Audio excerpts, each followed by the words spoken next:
नमस्कार दोस्तों, प्रतिवत क्लासेस में आपका स्वागत है। हम मध्य प्रदेश लोक सेवा आयोग द्वारा आयोजित असिस्टेंट प्रोफेसर एग्जामिनेशन राजनीति विज्ञान विषय हेतु लगातार अभ्यास प्रश्नों को प्रस्तुत कर रहे हैं। ये आपके अभ्यास हेतु अत्यंत महत्वपूर्ण प्रश्न सिद्ध हो रहे होंगे। तो चलिए इसी के तहत प्रारंभ करते हैं श्रृंखला का आज का पहला प्रश्न है, निम्नलिखित कथनों पर ध्यान दीजिए। संगठनात्मक सिद्धांतों के क्षेत्र में, तो संगठनात्मक सिद्धांत के विषय में कुछ कथन दिए हैं, बताना है। पहला है, संगठनात्मक सिद्धांतों को बनाते हुए गुलिक फेयोल के 14 सिद्धांतों से प्रभावित था। दूसरा है, उर्विक प्रशासन के मंतव्य से कमेटियों के प्रयोग के संदर्भ में चेतावनी देता है। तीसरा है, गुलिक कार्य विभाजन के आधार को कोई महत्व नहीं देता। और चौथा है, फेयोल के आदेश की एकता के सिद्धांत में विश्वास है। तो बताना है कौन सा कथन सही है। ऑप्शन ए में दिया है 1, 2, 3, 4, बी में है 1, 2 और 3, सी है 1 और 4 और तथा डी है 1, 2 और 4। दोस्तों इसका सही उत्तर हो जाएगा option number D. Option number D के तहत पहला, दूसरा और चौथा कथन संगठनात्मक सिद्धांतों के क्षेत्र में बिल्कुल सही है। देख लेते हैं क्या है। पहला कथन है, संगठनात्मक सिद्धांतों को बनाते हुए गुलिक फेयोल के 14 सिद्धांतों से प्रभावित था, बिल्कुल सही है। और उर्विक प्रशासन के मंतव्य से कमेटियों के प्रयोग के संदर्भ में चेतावनी देता है, ये भी बिल्कुल सही है। तथा चौथा कथन फेयोल का आदेश की एकता के सिद्धांत में विश्वास है, ये भी सही है। अगला प्रश्न देखेंगे। अगला प्रश्न है, चेस्टर आई बर्नार्ड के अनुसार वैध अधिकार का आदेश के बारे में निम्नलिखित में से कौन सा सही नहीं है। तो आपको बताना है वैध अधिकार का आदेश के बारे में गलत कथन कौन सा है। ऑप्शन ए, यह संगठन के मंतव्य के अनुकूल होना चाहिए। बी, यह बुद्धिगम्य होना चाहिए। सी, यह मौद्रिक दृष्टिकोण से उत्प्रेरक होना चाहिए।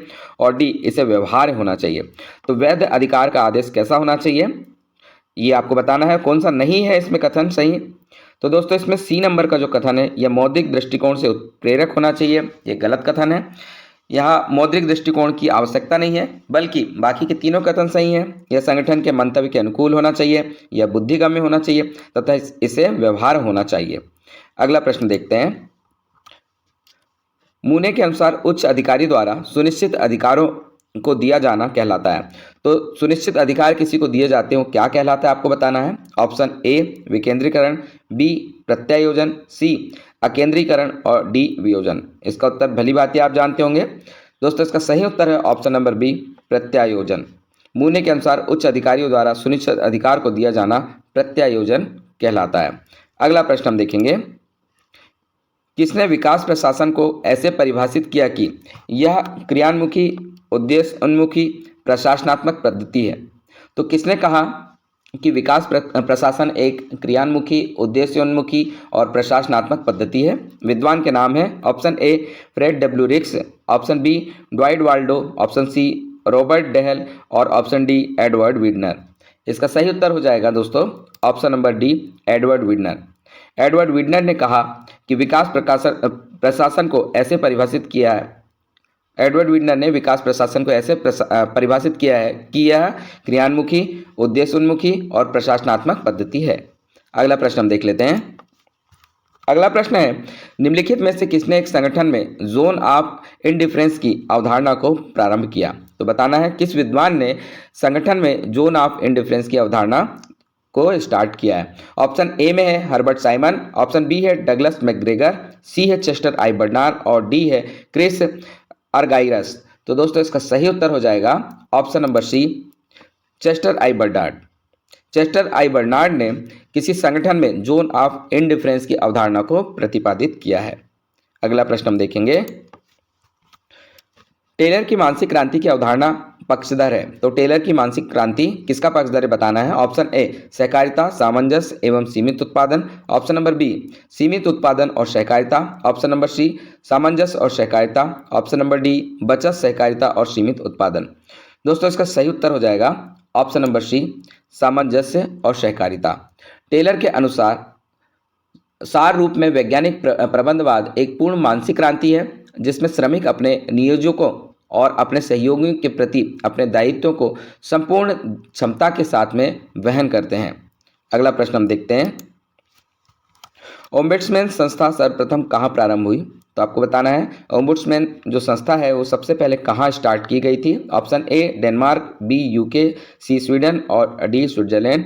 दोस्तों इसका उत्तर आप भली भांति जानते होंगे। सही उत्तर है option number C, Sweden. Ombudsman संस्था को सबसे पहले में 1809 में अपनाया गया। इसके बाद फिनलैंड, डेनमार्क और नॉर्वे में भी अपनाया गया। भारत में भी ओम्बुड्समैन संस्था के रूप में लोकपाल और लोकायुक्त वर्क कर रहे हैं। अगला प्रश्न हम देखेंगे, अभिकथन और कारण पर आधारित प्रश्न है। अभिकथन ए दिया है, उत्तरदायित्व की चर्चा करते हुए फोलेट कहते हैं कि प्रबंध करने वालों और जिनका प्रबंध किया जाता है के बीच अंतर लुप्त हो रहा है। इसका कारण आर बताते हैं कि संगठन में प्रत्येक वैयक्तिक कार्य को अन्य कार्यों के अंतर आश्रित जानकर देखा जाए। सही उत्तर का चयन आपको करना है। ऑप्शन दिए हैं, ऑप्शन ए में है ए और आर दोनों सत्य है, आर ए की सही व्याख्या है। ऑप्शन बी है ए और आर दोनों सत्य हैं परंतु आर ए की सही व्याख्या नहीं है। ऑप्शन सी है ए सत्य परंतु आर असत्य, तथा ऑप्शन डी में है ए असत्य परंतु आर सत्य है। तो दोस्तों इसका सही उत्तर हो जाएगा कि ये दोनों कथन सही हैं, यानी ए और आर दोनों सही हैं, लेकिन आर जो है वो ए की व्याख्या नहीं करता है। तो कथन को दोबारा देख लेते हैं। उत्तरदायित्व की चर्चा करते हुए फोलेट कहते हैं कि प्रबंध करने वालों और जिनका प्रबंध किया जाता है के बीच अंतर लुप्त हो रहा है। ये बिल्कुल सही है। और दूसरा लिखा है, किसी संगठन में के अंतर्गत प्रत्येक व्यक्ति कार्य को अन्य कार्यों के अंतर आश्रित रख के देखा जाए। तो इसमें अन्य कार्यों के अंतर आश्रित जानकर देखा जाए, यह भी बिल्कुल सही है, लेकिन कारण जो है अभिकथन का व्याख्या नहीं है। अगला प्रश्न हम देखेंगे, निम्नलिखित कमेटियों में से किसने पंचायती राज संस्थाओं के लिए द्विस्तरीय प्रणाली की सिफारिश की। तो बताना है किस कमेटी ने पंचायती राज में द्विस्तर की सिफारिश की थी। Option A Ashok Mehta, B G V. K Rao committee, C R Diwakar committee और डी है एल.एम. सिंघवी कमेटी। दोस्तों इसका सही उत्तर हो जाएगा ऑप्शन नंबर ए।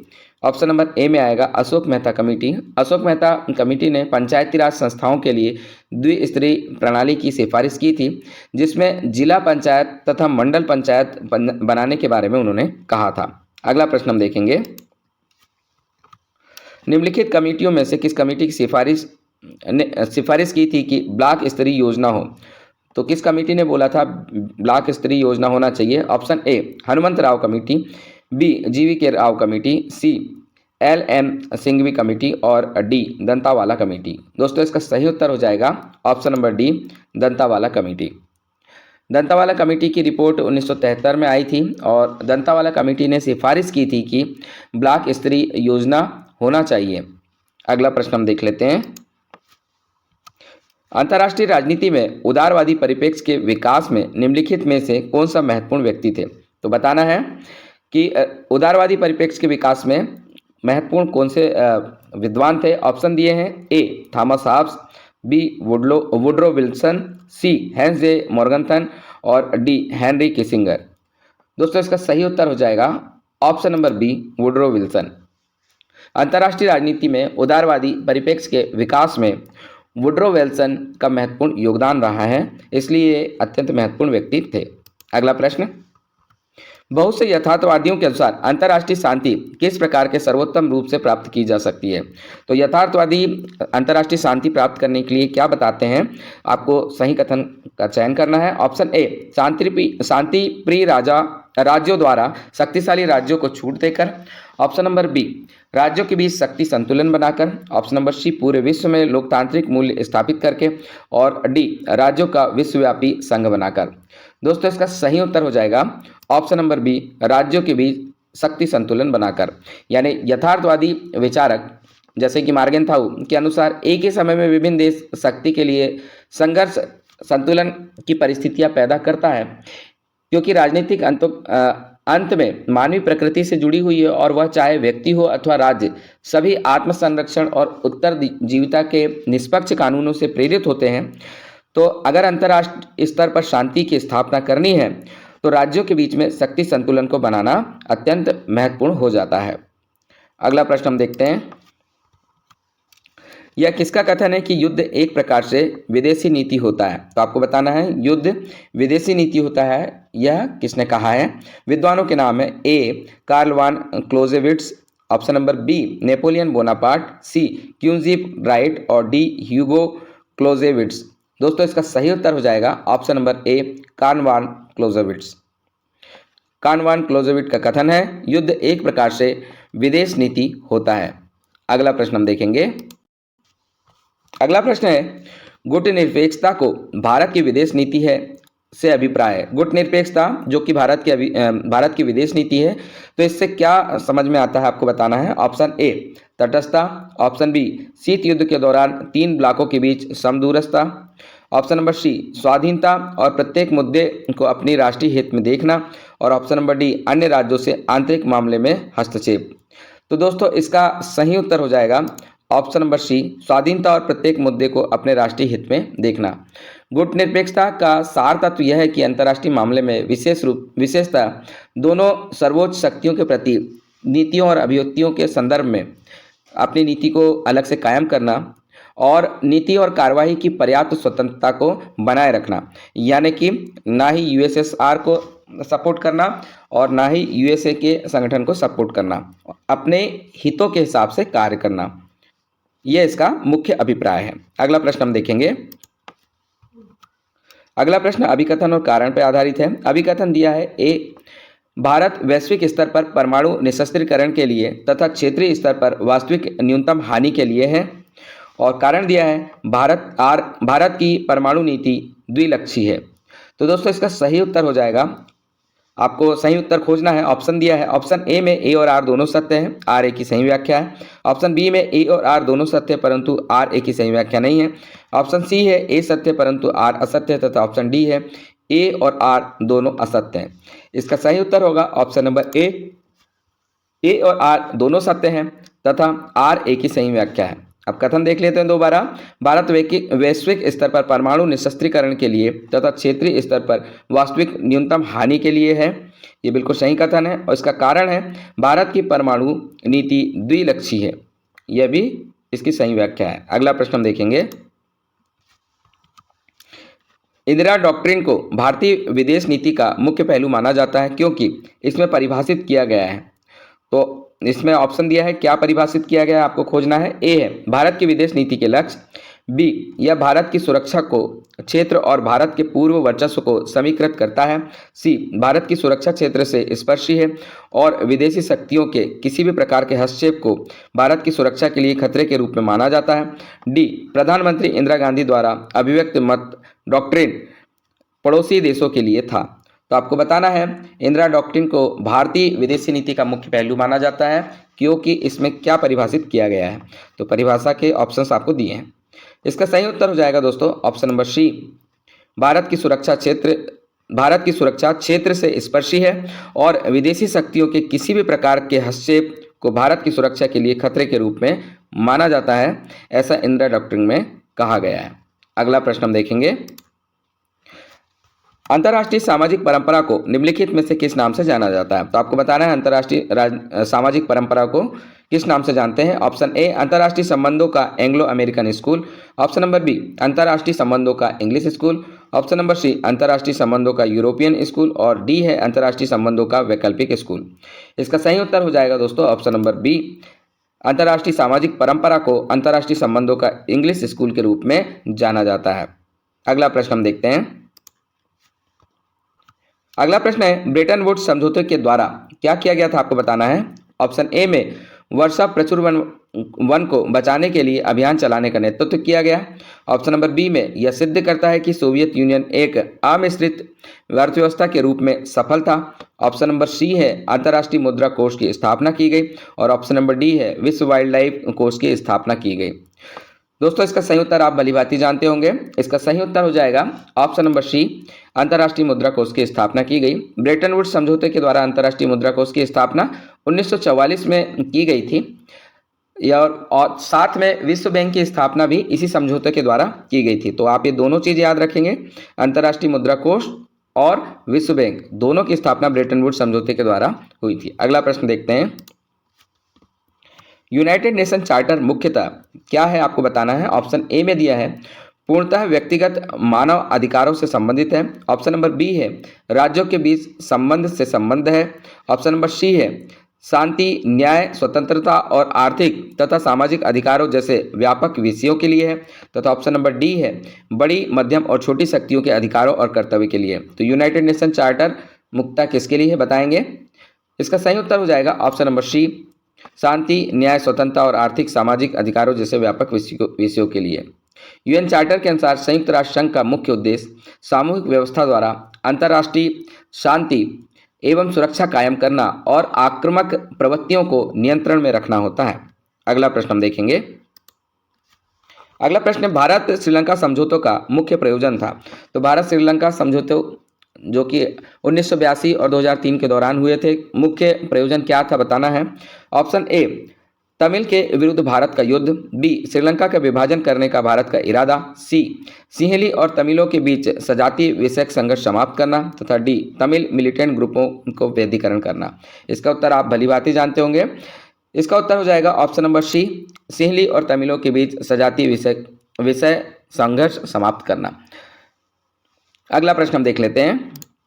अगला प्रश्न है, एशिया पैसिफिक इकोनॉमिक कोऑपरेशन यानी एपेक फोरम के विषय में आपको कथन दिए हैं, बताना है। ऑप्शन ए दिखा है, क्षेत्रीय समूह के प्रति अपेक्षाकृत सामान्य प्रवृत्ति का भाग है। एपेक क्या है आपको बताना है। ऑप्शन नंबर बी है, विश्व के आधे से अधिक जीडीपी इनके पास है। ऑप्शन सी है, सदस्य राज्य हैं जिनमें सत्तावादी शासन तथा लोकतंत्रात्मक शामिल हैं। तथा ऑप्शन नंबर डी, उपयुक्त सभी सत्य हैं। दोस्तों इसका सही उत्तर हो जाएगा ऑप्शन नंबर डी, एपेक यानी कि Asia Pacific economic cooperation forum के लिए तीनों ऊपर के कथन सत्य हैं, यानी क्षेत्रीय समूह के प्रति अपेक्षाकृत सामान्य प्रवृत्ति के ये भाग हैं। ऑप्शन बी, विश्व के आधे से अधिक जीडीपी इनके पास है तथा सदस्य राज्य हैं जिनमें सत्तावादी शासन तथा लोकतंत्रात्मक शासन शामिल है। अगला प्रश्न हम देखेंगे। अगला प्रश्न है, शीत युद्ध कोल्ड वार के प्रति यूएस दृष्टिकोण मूल रूप में किसमें स्पष्ट किया गया था। तो आपको बताना है, कोल्ड वार के प्रति यूएस दृष्टिकोण किसमें स्पष्ट किया गया था। ऑप्शन दिए हैं, A Nixon doctrine, option B Marshall plan, C Monroe doctrine और डी ट्रूमैन डॉक्ट्रिन। दोस्तों इसका सही उत्तर हो जाएगा option number D, Truman doctrine. शीत युद्ध के प्रति यूएसए दृष्टिकोण मूल रूप से ट्रूमैन डॉक्ट्रिन में स्पष्ट किया गया था। इसे विचारधारात्मक युद्ध भी कहा जाता है क्योंकि यह सामान्यतः पूंजीवादी बनाम समाजवादी देशों के मध्य हुआ था और 1991 में यूएसएसआर के पतन के साथ में ही यह युद्ध स्वतः ही समाप्त हो गया था। अगला प्रश्न देखेंगे। निम्नलिखित में से किस पुस्तक में भारत की राजनीति पर अध्याय है। तो उस किताब का नाम बताना है जिसमें भारत की राजनीति पर अध्याय दिए हैं।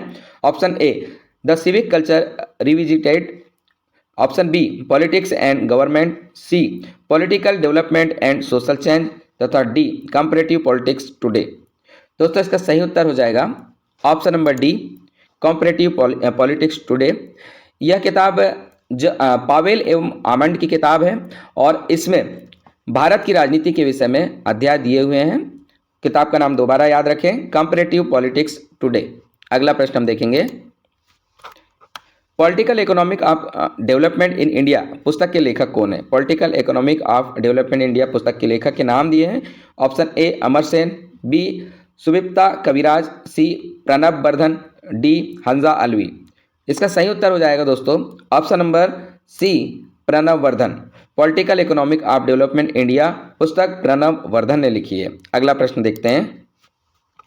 भारत सरकार द्वारा केंद्रीय चौकसी आयोग की स्थापना किस वर्ष में की गई थी। यहाँ चौकसी से तात्पर्य सतर्कता आयोग से है।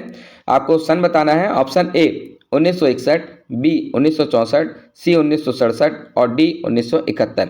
इसका उत्तर भी आप भली भांति जानते होंगे दोस्तों। इसका उत्तर हो जाएगा ऑप्शन नंबर बी 1964। भारत सरकार द्वारा 1964 में केंद्रीय सतर्कता आयोग, जिसे यहाँ पे केंद्रीय चौकसी आयोग लिखा है, की स्थापना की गई थी और इसकी स्थापना करने की सिफारिश के लिए एक समिति बनी थी। उस समिति का नाम भी आप बेहतर तरीके से जानते होंगे। समिति का नाम था संथानम समिति। अगला प्रश्न हम देखेंगे। नाभिकीय युद्ध नीति के क्षेत्र में MAD यानी मैड से क्या अभिप्राय है। तो मैड का आपका अर्थ बताना है।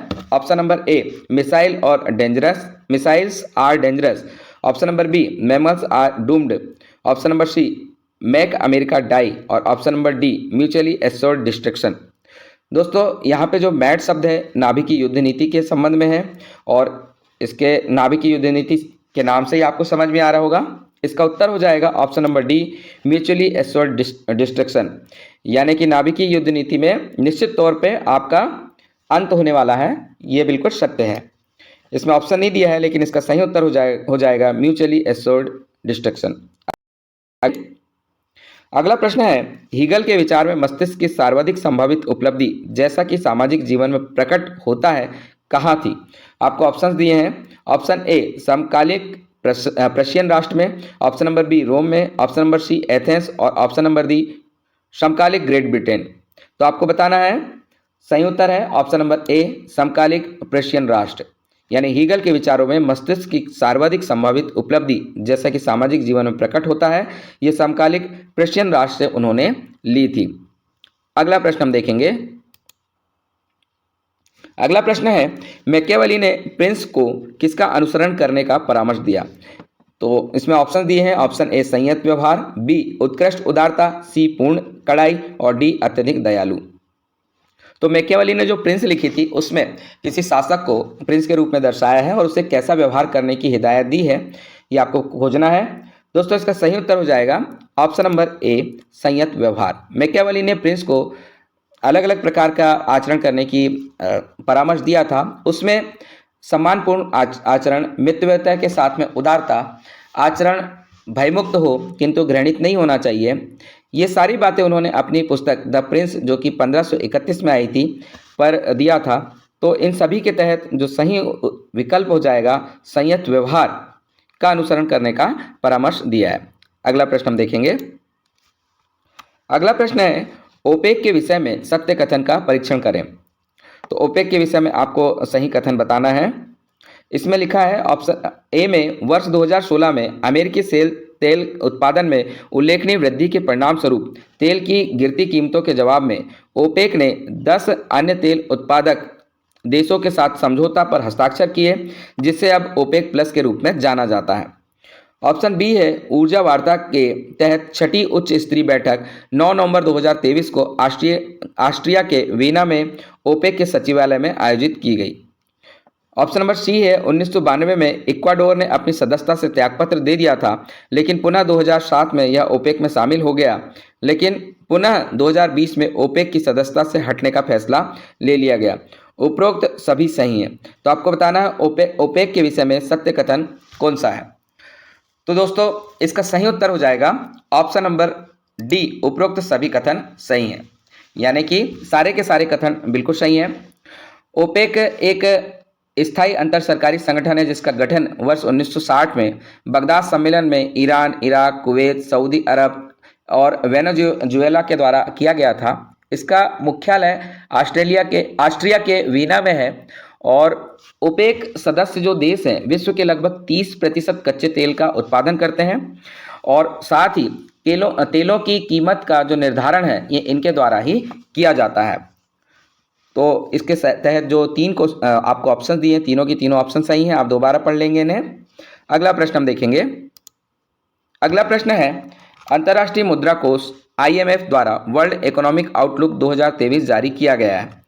तो उसके विषय में आपको सही कथन का परीक्षण करना है। ऑप्शन ए दिया है वर्ल्ड इकोनॉमिक आउटलुक 2023 जारी किया गया, जिसका शीर्षक नेगेटिव ग्लोबल डाइवर्जेंस है। इसके अनुसार भारतीय अर्थव्यवस्था में पहले के अनुमान से अधिक तीव्रता से वृद्धि होगी।